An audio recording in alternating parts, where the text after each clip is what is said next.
We'll start with a video. So this video is created by the Child Development Institute in Toronto. They're actually a leading agency that have developed this SNAP program, Stop Now Plan, which has been implemented worldwide. It's an evidence-based intervention for impulse control and anger management. They work with extremely high-risk kids in the Toronto area. That's how it started. So they created this video. We're only going to watch about 5 minutes of it, but if you wanted to watch it all with your kids at home, it is on YouTube, and it's a really good, probably conversation starter with the kids. So.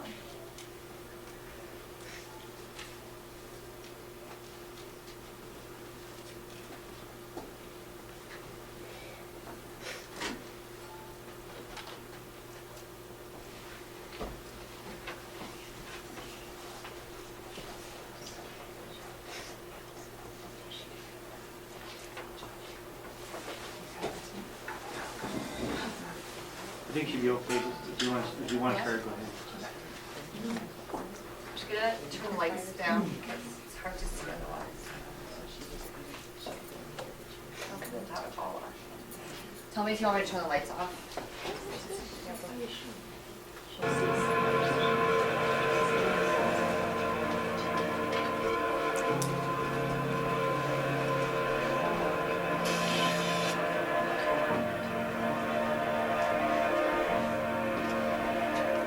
It happens so often, you can't even put an exact time on it. Every day, to a good population of people. Most of these people I didn't even know. I'm just like, who are you? Like, get off my page. Why are you even looking at my stuff, you know? I even have my friends that are commenting. What is this? You don't know either. Like, you don't know who's on the other side of the computer. You don't know if it really is Matt, age 17, or Bob, age 48. You don't know until you meet this person, and at that point, it's pretty much too late.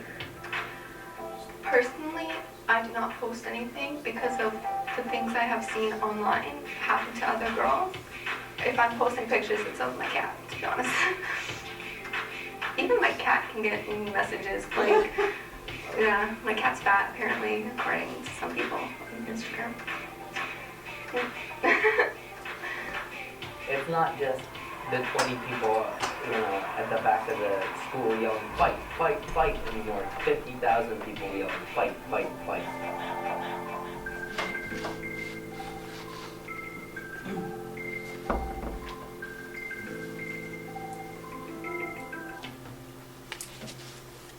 I first met my friend Alana through my brother. I ended up in one of her classes too. We were doing art and stuff like that. I started talking, I got to know her, and she seemed like a pretty fun person. So after that, we just became friends. The incident that happened during her grade 9 year was that she had broke up with my brother. We started talking, and she was friendly, so we started to have a relationship. After a while, the girls of the school started saying, oh, she moves fast and stuff like that.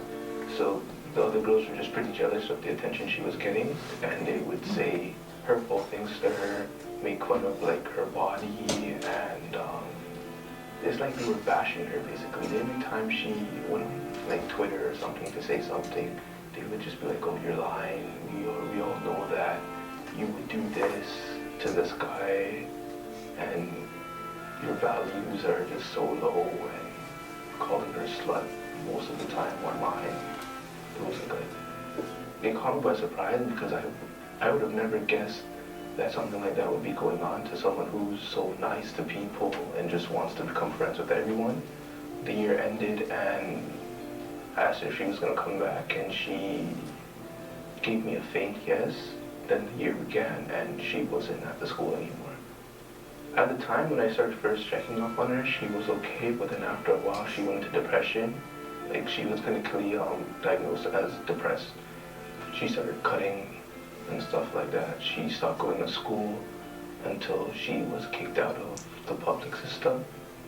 I had fears that she was suicidal, and she even mentioned to me sometimes that she would, like, she had urges sometimes that she just wanted to end it all. I don't think anyone should be bullied to the extent where they question their life. And if it was to be done to them, I don't think they would like it either.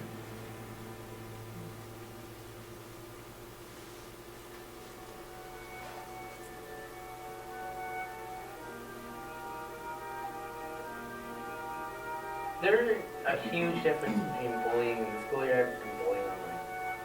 And the major difference is I'm only at school for a certain amount of time.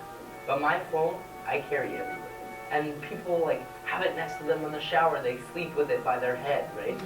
And that's kind of what makes bullying over the internet and over text message or phone call so powerful, is that we're so connected to it. We're so tied, it's such a large part of our life that we're tied into it. And so when it becomes a negative thing, when all we're getting is negative comments and something that is meant to hurt us, then suddenly this thing that is such a tool for our life becomes the source of negativity in our life.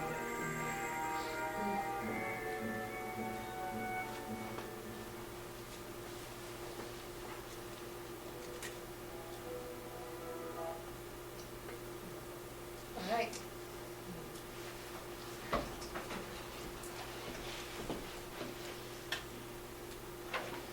So ramifications can be pretty serious. The story of the girl who ended up getting kicked out of the school system, fortunately we see that happen pretty frequently in the community. We see that a lot of hands. It can snowball pretty quickly. So the tips and strategies I want to give you is more of a preventative tool and ways to talk to your kids if you are suspecting any kind of bullying. A lot of it is to try to, keep the conversation open, let them know the door is open to the conversations, the difficult conversations that they might have.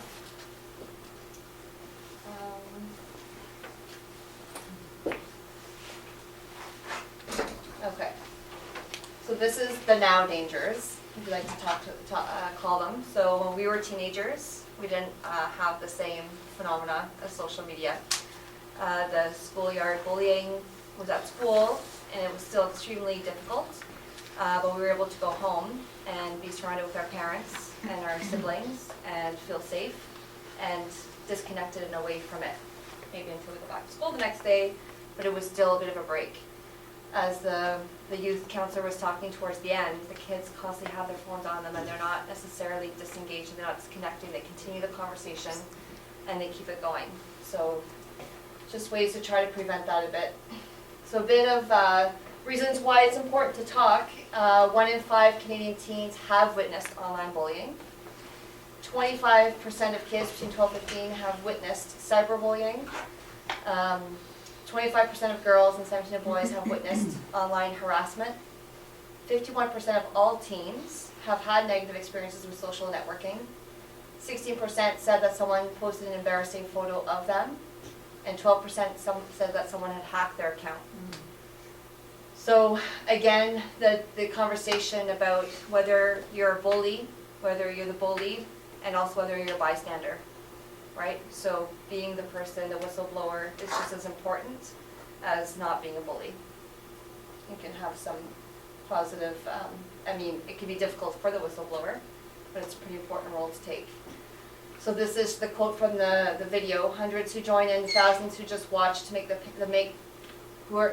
actually make the pain of being bullied that much more intense, and it's more harmful than the schoolyard kind. So about what? So cyberbullying is a form of extreme bullying among youth via technology. So the different terminology: luring refers to a process through which someone with a sexual interest in a child prepares them for future sexual contact. And I have seen quite a bit of that happening. Sexting or self-peer exploitation. So that's usually where the youth is creating, sending, and sharing sexual pictures. So it's more consensual, although it can also be a lot of peer pressure. So we've seen a lot of that in the community as well, where we've got the grade 11 and 12 boys luring in the grade 9, 10 girls to send pictures. I know a lot of the girls who are very strong, independent girls, come from very good families and still will fall into the trap of sending pictures. And once they're out there, they can't be taken back. important to be open and straightforward with your kids and make sure you're aware of the dangers that they might be facing. Cyberbullying is abusive, it's deliberate, and it's intended to harm somebody. And it's repeated behavior. It doesn't just stop after one message or one tweet.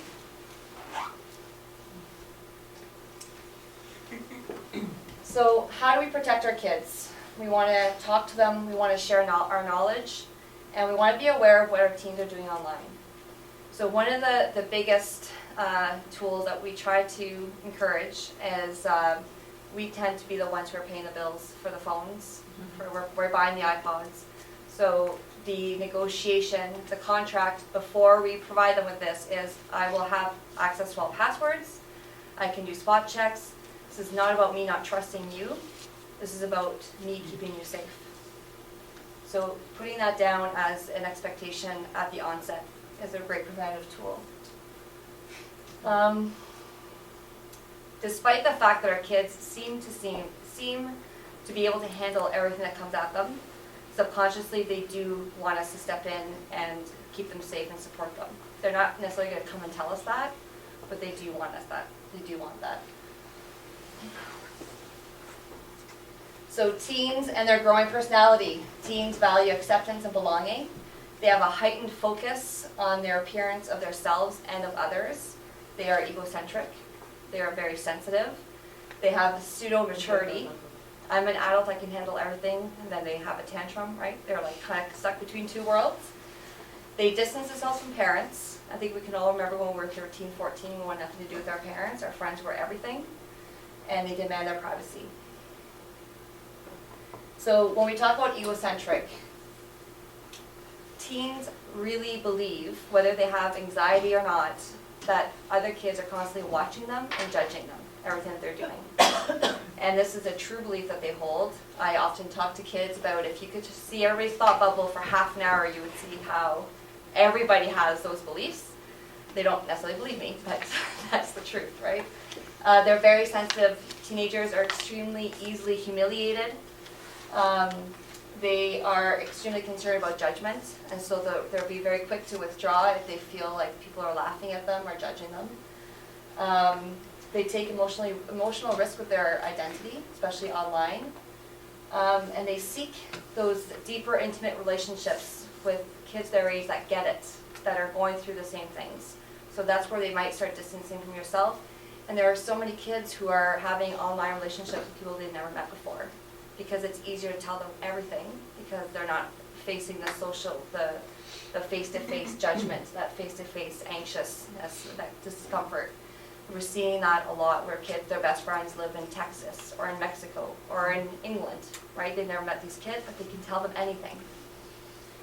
And as much as they demand privacy, like I said, they do have, there is a lot of positive protective factors when our parents step in.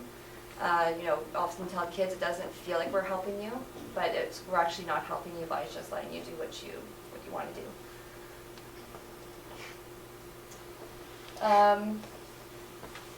Online activities, so most teens spend a lot of time on social networking sites. They use instant messaging. They play a lot of online games with other people. Watch other people playing online games. I don't really get that. They have all kinds of webcams and digital chat rooms, and they are constantly on their cell phones. So, depending on their age, and if they have a cell phone, or if they don't have data, then it would be shut down the Wi-Fi so that they don't have access all night. Remove their phone. Some of them I need music. So then there's that negotiation of maybe providing them with a tablet or an iPod that you can restrict the Wi-Fi and they can still listen to music to sleep. Different ways of going about it. It's important that the online activity is out in the open and talked about. And talk about the risk and talk about it often. Talk about while you're cooking, talk about while you're having supper, talk about while you're out for walks with them. Constantly having the conversation, it's just part of the conversation so it doesn't become a taboo thing. Talk about, I'm getting ahead of this a bit, but if you hear about situations at work from your colleagues, from your family, from the news, you hear about things that are happening, talk about it with your kids. It's often a really good conversation starter. When you talk to your kids, especially teens, and this is really hard to do, unless they ask you for advice, do not give them advice. There's nothing that puts them off faster than that. And if you have to practice with your partner, your siblings, your parents, we actually had an exercise as therapists where we had to just listen to our colleagues, something they're struggling with, and not give them any advice. And it's not easy to do. So when you're talking to your kids, you want to be neutral, not judgmental. You want to be open about behavior, be straightforward. This is what I saw when I was doing a spot check. I'm curious about it. Ask questions that are open-ending. You can say, what were you thinking? Not, what the hell were you thinking? Like, what were you thinking? I'm really curious. I just want to know what was the situation beforehand. Be in that curious stance, not that attacking stance. Seek to understand and not to blame.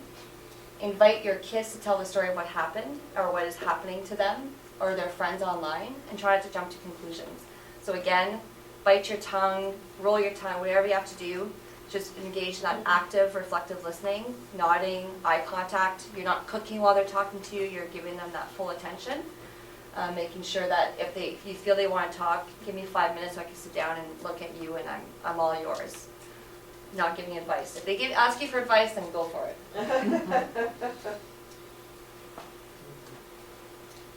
So what you should know and what you likely already know, teens don't openly share what experiences that they feel embarrassed about or what they're ashamed about with their parents.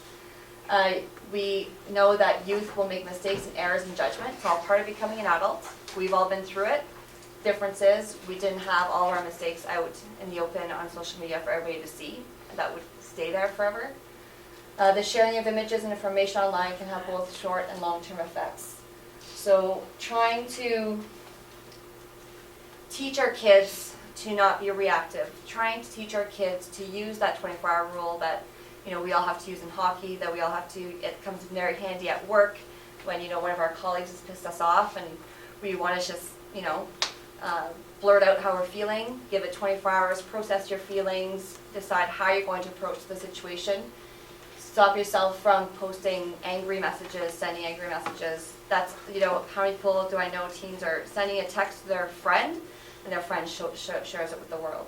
So they have to be really careful with what they're writing. So really thinking it through before, lowering that impulsive reactivity. And share stories of how you guys handle it. How do you guys handle it when your boss is breathing down your back or a colleague has stepped a boundary too much? How do you guys, narrate, share your experiences? It's very valuable. How you might feel if you find out your kids are being a bully. If you find out that your kids are being bullied. You might feel embarrassed. You might feel shame. You might feel vulnerable, angry, hurt, disappointed. There's all kinds of feelings, and that's all completely natural. It's totally okay to be open with your kids, and I'm really surprised. I'm curious. I just want to know what happened. Again, maybe taking yourselves for 24-hour rules before you talk to your teenagers. If you find out that they're the ones who are instigating anything, to really process how you're going to approach this. You have one chance at, to approach it properly without putting your kids off. So it's really important. How you approach your kids is going to make or break that conversation.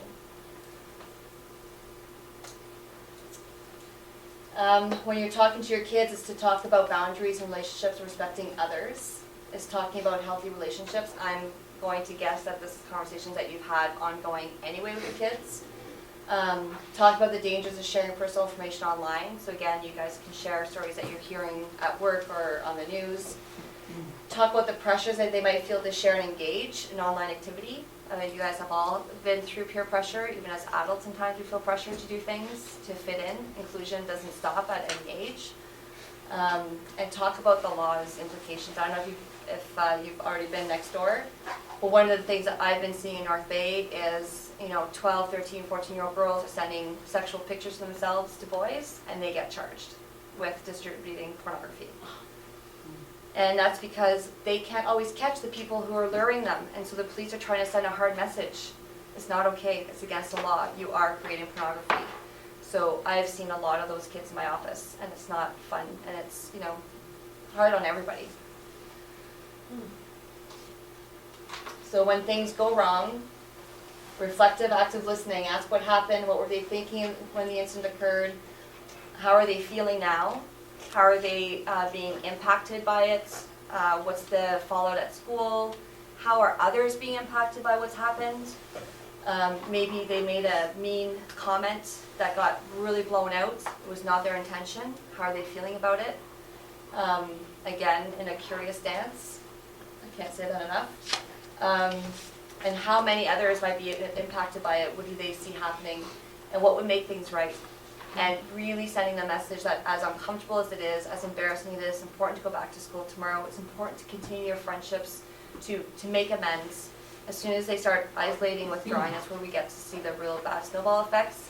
The youth out east who committed suicide, there's been 3 or 4 suicides out west. There's been some suicides in the community in the last 10 years. It does happen. And so isolating, withdrawing is one of the biggest risks involved.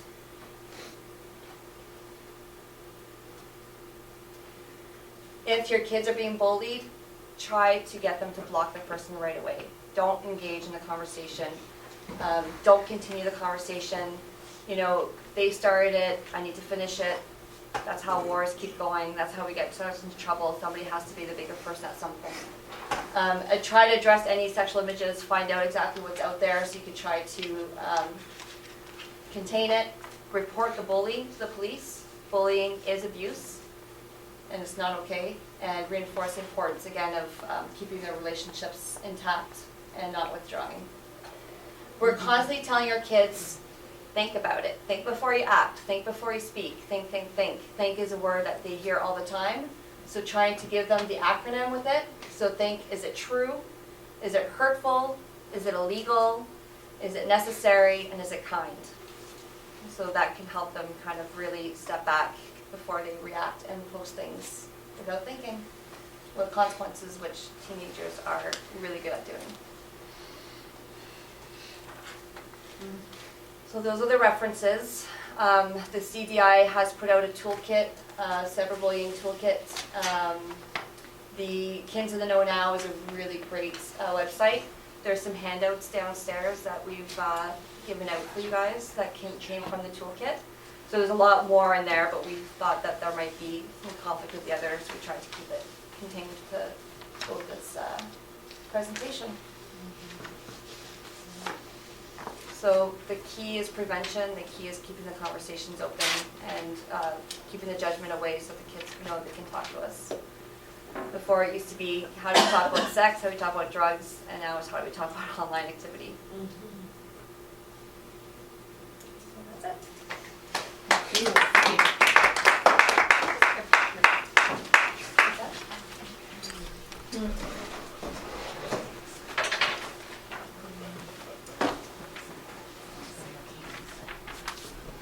And the video that I showed you, it's from the toolkit, but I actually found it online on YouTube.